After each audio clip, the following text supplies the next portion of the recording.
All right, welcome back. This is Reverend Cedric High of the New Birth Missionary Baptist Church, and today was our Master's Meal Feeding Program where we fed the community today. We fed over 130 people today. We had great red beans and rice and sausage. It was a great meal, and even we had some special guests. Even the Mayor LaFonda Stelly stopped by. Councilman at Large Rodney Wells came by today. So it was a great event, and I also got a very special guest with me today that I want to sit down and chop it up with and kind of get some things out to the community so you guys can get to know who this great man is. And we have none other than he's a licensed clinical social worker, and we have with us today Mr. Charles Satterfield. Welcome, Brother Charles. Look, to be here. Look, I'm excited to have you. First, before we get into the meat of it, what did you think about the feeding program today, the Master's Meal? I really enjoyed it. Getting to see the flow of people coming in, coming out, in ministry. Yeah. And it's just the community, and they know everybody. Yeah. And I thought that was really good. Yeah. And look, we do that, and I come by and I try to hug folks, shake hands, just to give people not just the meal, but some encouragement for the day. We're big on the community and helping the community. And normally we feed anywhere. Today was a little light. We went to like 135 people, but normally we feed anywhere from 150 to 200 people a month. And so we do this every third Monday. But I got you here because you are a licensed clinical social worker, and you're here back in the city, and you've been back in the city now for how long? 2 years. 2 years. Okay. Now, give us some information, some background about you. Just share with us, why did you get in it? I know you military, former military. Just go ahead and share with us what you. Well, I'll take you on the long route. I was in the Marine Corps out of high school. I did 4 years. I was in during the Gulf War. Okay. Got out, and then I kind of just tooled around doing odd jobs, whatever I could find for a while. I didn't start college until I was 37 years old. Wow. But in between the Marine Corps and college, I had developed a drug addiction. So I was a methamphetamine addict for 12 years. My God. And God delivered me literally overnight. August 26, 2003, I got high for the last time. I woke up the next morning, zero. It's like I had never done drugs in my life. No withdrawal, no come down. I have not had a desire to get high since. Wow. Like I'd never done drugs. And I knew it was God that had done that for me. Right. And so that was even before I got saved. And I got saved a year later. And I was like, I want to get back. And so I started, I went to college, started college. And, God kept me. The whole time I was a drug addict, I never got arrested. Wow. Never got arrested. And I was like, I know that's God. Right. And so I started college, and I wanted to be a Christian counselor. And my first semester was ending, and I was sitting with a woman who was my academic advisor. She was a woman that had known me since I was like 6 years old. She said, well, what's your major? I said, I want to be a Christian counselor. And she looked at me. I was going to Indiana University. She said, we don't have that program here. And I was like, oh, well, what do you have? She said, why don't you be a social worker? I was like, what is that? I had no idea what a social worker was. Right. And so it's like, what is a social worker? So she explained it to me, and it was the secular version of a Christian counselor. Right. And I said, that's what I wanted. She said, you get your master's degree, you get your licensing, you can do therapy for people, and it's pretty much the same thing. I said, that's it. That's what I want to do. So I found my career by accident. Right. Went ahead and got my bachelor's degree in social work. Then I worked in the field for about 5 years, and then I went back to school, got my master's degree. Okay. And I was like, I want to be a therapist. And after I got my clinical licensing, I went to work for the Army. A Marine working for the Army. Oh, wow. So I had to make sure I gave my patients a hard time every now and then. but I worked for the Army at Bain Jones Hospital. That's how I originally came to Leesville. I went from there to Germany, was over there for 2 years, and I was like, when I came back, I was like, I like it here. I'm just going to stay. Right. And so I have a heart to serve the community. I've decided, I see so many homeless, and God had been working on me for a while to work with the homeless, because my father was in his 70s, homeless in a van in Nevada, in his 70s. And I was like, that's not okay. He passed away in 2019. In 2019, May of 2019, died of cancer. Right. But I was just like, that's not okay. I don't think it should be that way. Right. So I decided to try put something together for the homeless, and we're putting together a program that is not just getting people off the street, but we're also working on mental health, getting them set up for Medicare or Medicaid, whatever they qualify for. Right. Getting them in front of a doctor. I've been working on partnering with doctors, dentists, eye doctors, to try and get different services for the residents. Oh, wow. Yeah, it is not just a get them off the street kind of program. It is, we are going to address why they're on the streets and see if we can help them.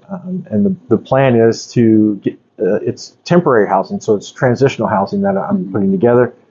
My goal is to have at least a 50% transitional rate in a 12-month period, so that 50% of the residents can transition into permanent housing with dignified work.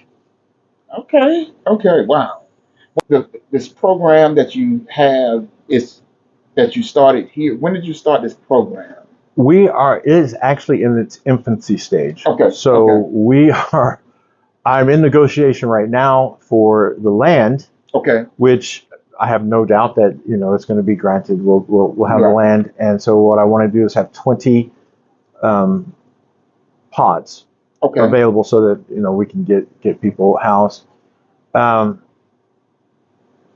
My goal is to start taking in residents when it begins to get cold here in Louisiana, which is around January. Right. Yeah, so I want to, around January, I want to be able to start getting people housed. I'll be out of the country late December. Okay. So I didn't want to get them started in December and then leave the country and then. Well, because I'm gonna tell you, here in the city, when it gets cold like that, what the city does, and I went around last winter with Hemp Smith, and we went around the Vernon Parish Sheriff's Office and Leesville Sheriff's Office. They open up their jail, holding centers, basically, and just keep them in there while it's cold.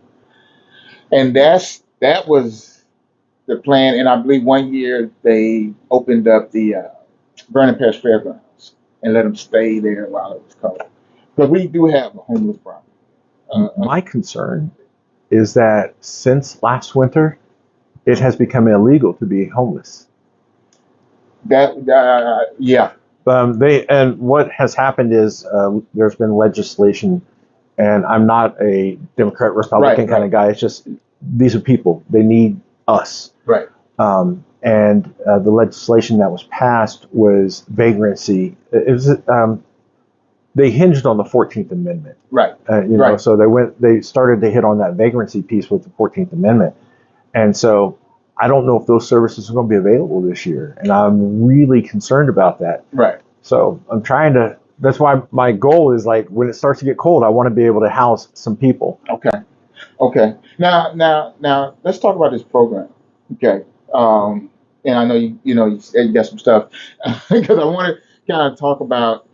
Well, let's go here first. Let's talk about mental health and what are some of the challenges that you've seen because I know, especially and I'll just call it community in our Black community, I've seen challenges of people to want to get mental health. What talk to me about that and maybe share with somebody out there that may be saying, I've thought about it, but I don't want to get stereotyped. There is a stigma. There really is, and it's. I don't tell a lot of people that I'm a mental health therapist because they're like, well, you're analyzing me. No, not really. It's, people Right. are people. They are people. I've got my own issues. I was in Right. the Marine Corps. I was in combat in the Marine Corps. So Mm-hmm. I was in 3 helicopter crashes while I was in. So, you know, you You get know, some issues. yeah, You yeah. get some Me issues. too. I've gone through PTSD. I've had mental health. Mental health helped me. Yeah, and I have no problem saying that I was actually in a residential PTSD program because I needed help. And the hardest thing for us is to understand that we need help. It's okay to not be okay. Mhm. It is really is. That's right. And there are people who I'm not going to judge you. I don't think that I don't think you're weak. I don't think you're soft. I don't think that you are, you can't handle your own business. That's mental health has nothing to do with any of that. Right. Mental health is, there are things that weigh on us, and sometimes we are at the end of our rope. People say, well, tie a knot at the end of your rope and hang on. Well, sometimes my fingers are bleeding and I need help. I need hurdle help. Sometimes it's hard to just get up in the morning, get out of my bed, walk to the bathroom, use the bathroom, go have a cup of coffee and Mm-hmm. sit there. And then that's that it's really hard for people. It is There's a joke we used to tell, how many social workers does it take to change a light bulb? Mm-hmm. How many therapists does it take to change a light bulb? Right. And the answer is the light bulb has to want to change first. The light bulb won't know it wants to change until it knows that it has a problem. And that's where we are.